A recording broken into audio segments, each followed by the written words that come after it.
Hey guys, we're gonna take a look at how to play Jiu Niangzi, because she will see a re-release in version 2.5, and under certain circumstances she is even the best possible pull you can do in version 2.5.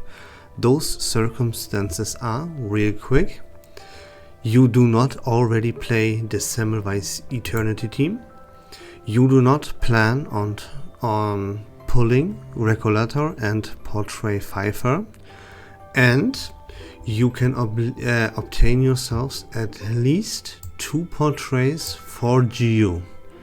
Under these circumstances, she's the best possible pull you can do. Keep in mind that you have to go for 2 portrays for Jiu, which kind of implies that you already own a copy of her, or maybe even 2. Now let's take a look at how to actually play Jiu. And the first thing that we have to understand is that there is something called Liqueur. That's a buff and it is stackable and you have to stack it. That is the core mechanic of mastering Jiu. So how do we actually stack Liqueur? The first thing we have to know is that our Insight 1 gives us 3 stacks of Liqueur while entering the battle.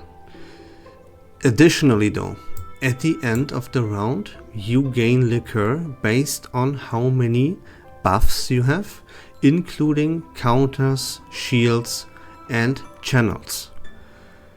For every 4 different types of these statuses you gain 1 stack of Liqueur. You can gain up to a maximum of 3 stacks per round by using this insight.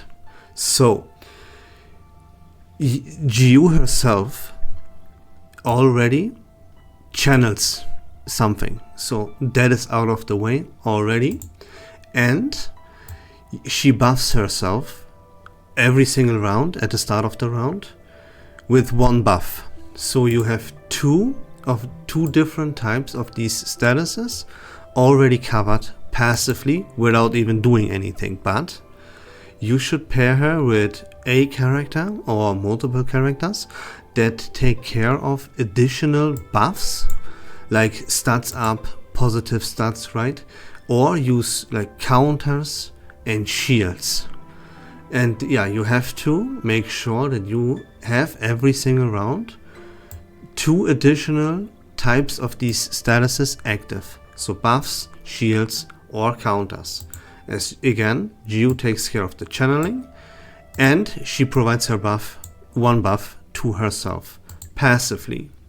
So by just entering the battle we gain 3 stacks and we gain at least 1 additional Liqueur passively by taking care of these types of statuses. Additionally, our channel ability that we want to use every single turn grants us 3 stacks of Liqueur and more, which we will talk about in just a second. The very important note here is that ranking up this channel incantation is extremely beneficial, more beneficial than it would be ranking up incantations for most other characters, simply because you can see this right here, that at rank 1 you gain 3 stacks of Liqueur, at rank 2 you gain 6, and at rank 3 you even get 9. And since Jiu, our character, evolves all around these stacks of Liqueur, that is a very key note and something that you absolutely have to know and play around. You can use, for example, your melody, like simply to always rank up this incantation called Baiju Ladle to grant yourselves more and more stacks of Liqueur. Before we now take a look at what additional effects this channel grants you, we have to take a look at her incantation number 2 called Bottoms Up real quick, because this one is what we want to use. But you will see that Jiu uses this incantation passively. You don't actively have to use it. You can though, to provide her additional moxie. And what you have to know is that, first of all, this attack grants you guaranteed value because you will always deal a little bit of damage with it. But to use this incantation to maximum efficiency, you want to use stacks of liquor. And this incantation always consumes between 2 and 4 stacks of liquor every single turn. And by doing it, it will trigger a follow-up attack that deals additional 60% reality damage to your enemy for every stack of liquor consumed that way. How many stacks will exactly be consumed? That is determined randomly. It is always between 2 or 4 stacks. So why do I say between 2 and 4 when it's listed here that it consumes 1 to 3 stacks? Yeah, let me show you why that is. That is because our channel incantation that we want to use every time we can, every turn, and we want to rank up, right? It grants us also a stack of cheers, and we enter the tipsy status for 1 round. What does that mean? What is cheers? Cheers is when casting bottoms up, our incantation number 2, we increase both the minimum and the maximum number of liquor consumed by 1 stack. Let's go up again. 1, 2, 3, right? 1, 2, 3 stacks. We increase the minimum and the maximum stack. So that would equal to 2 to 4. Which is very, very beneficial because remember, for each stack of liquor that we consume, we deal more damage, plus 60% in fact. So then what does Tipsy do?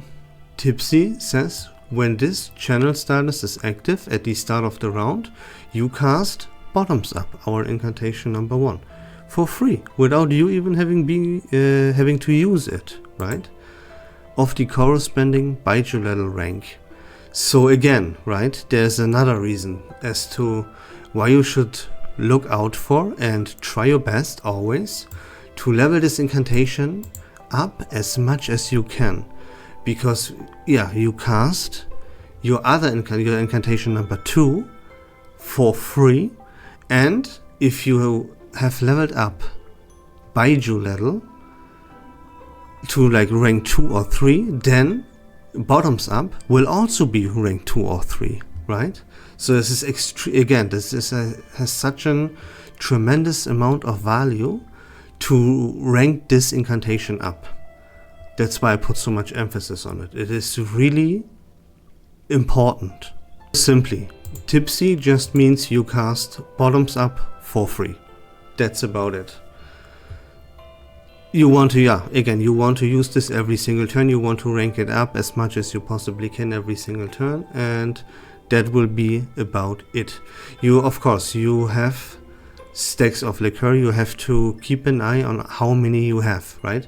You want to every single turn have at the very least 3 stacks, but it would be good to have 4. And you can see, if you use this bijuletal incantation every single turn, you will have 3 stacks of liquor every single turn. Plus, remember, you generate 1 additional stack of liquor by having enough buffs, shields, channels, counters active. So you are pretty much guaranteed to always have those 4 stacks of liquor ready.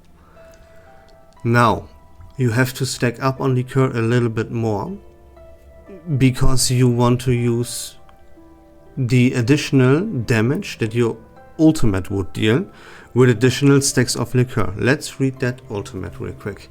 It's a mass attack. It deals 300% reality damage. Yeah, if less than 3 enemies are present, you add plus 100 damage for each enemy missing. This can stack up to 200%. Nothing you have to really worry about. Just a side note, right? The important part comes now, because if holding 6 or more liquor before casting, you spend these 6 liqueur and you gain plus 100% penetration rate. That is massive, and that is what you aim to achieve before you use your ultimate.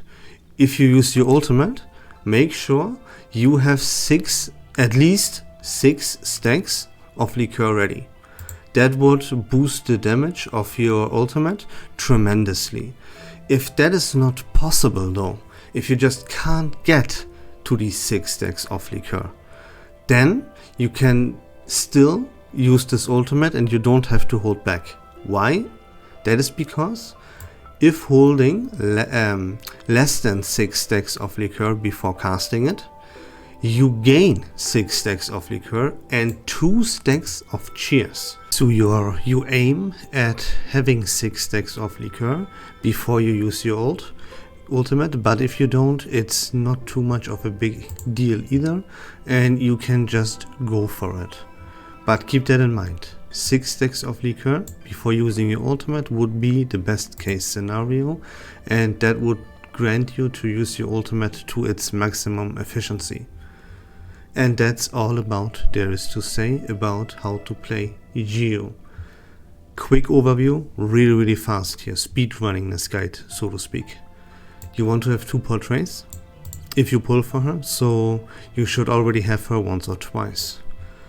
Then you have to keep an eye on how many stacks of liqueur you have. You have to play her in a team that grant additional buffs, counters and shields to her.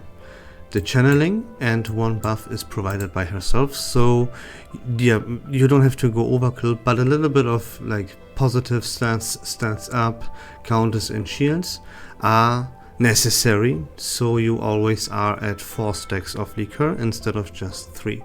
Then your core mechanic, the core ability that you always want to use as much as possible and rank it up, level it up as much as possible as well, is this channel incantation called by Jiu Ladle.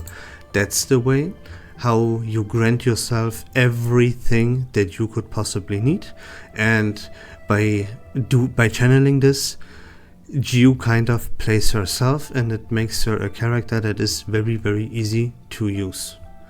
You only want to use your bottoms up attack manually to grant Jiu even more moxie. To grant herself even more moxie is why you would ever use this incantation bottoms up manually. That is never something you have to do, as you cast this passively. Then, before you use your ultimate, make sure you have at least 6 stacks of liqueur. That would be the best case. If that is somehow not possible, you can't get to these 6 stacks, don't worry about it. You can still use this ultimate and grant yourself stacks of liqueur and cheers and all that stuff. So very easy and very simple to play. She just needs the right pairing, the correct teammates, and you have to use this incantation here by Jiu Ladle every single turn and level it up. That is really how easy and simple Jiu Niangzi is to play. Pair her with characters that use shields, counters and buffs. That's really all there is to it.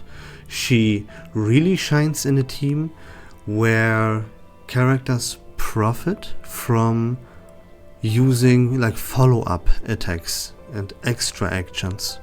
This is where she really shines, because she uses this follow-up attack, right?